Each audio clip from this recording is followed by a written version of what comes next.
Sa ibang balita, sa kabila ng umano'y failure of leadership, umaasa ang ilang COMELEC commissioners na makikipag-usap sa kanila si Chairman Andy Bautista para sagutin ang mga issue laban sa kanya. Muli namang iginiit ni Bautista na hindi niya pinepersonal ang mga commissioner. Umaksyon si Maricel Halili.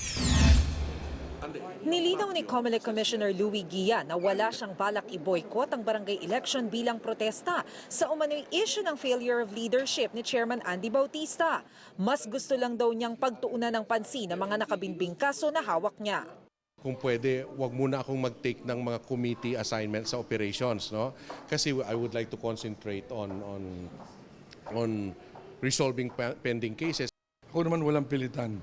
Kung ayaw humawak ng komite, hindi namin pipilitin na hawakan ng komite.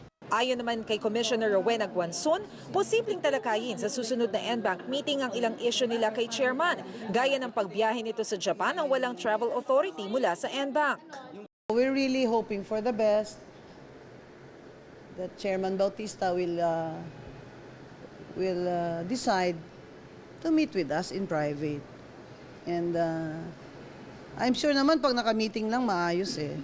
Tila sumamaraw kasi ang loob ni Chairman Bautista nang hindi pabora ng mga commissioner ang pet project niya para sa nakaraang halala na mall voting. Pero sagot ni Bautista, hindi siya namemersonal. Katunayan, pinagbigyan pa raw niya ang hininging travel authority ni Commissioner Guanzon para makapagbakasyon sa Hulyo o Agosto. Kung ako talaga ay nagsasal, di ba, humihingi ng travel authority yung sinasabi mong commissioner. Kung kaya't ako naman sabi ko, sure, kasi kailangan lahat magbakasyon.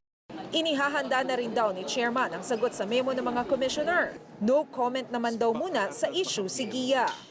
Siguro boring na yung mga telenovela ngayon, kaya ito yung gustong panoorin na ngayon, no? But it's really unfortunate. Umaaksyon. Maricel Halili, News 5. Be sure to come back. Use 5 everywhere. Copyright 2016.